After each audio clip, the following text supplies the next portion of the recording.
കിടക്കാൻ പോകുമ്പോഴും എഴുന്നേൽക്കുമ്പോഴും നമ്മൾ ആദ്യം മനസ്സിലോർക്കുന്ന ഒരാളുണ്ടാകും.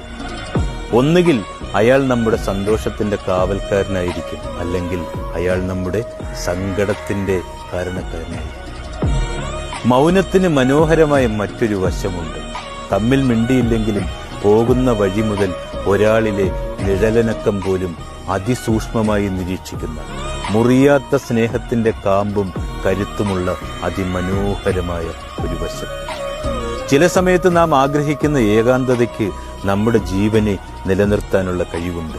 എന്നാൽ ആഗ്രഹിക്കാത്ത ഏകാന്തത ചിലപ്പോൾ ജീവൻ എടുക്കുകയും ചെയ്യും. എല്ലാ കാത്തിരിപ്പിനും ഒരു കാരണമുണ്ടാകും. നഷ്ടബോധത്തിലാകാം, വിരഹവേദനയിലാകാം, സ്നേഹ തീഷ്ണതയിലാകാം.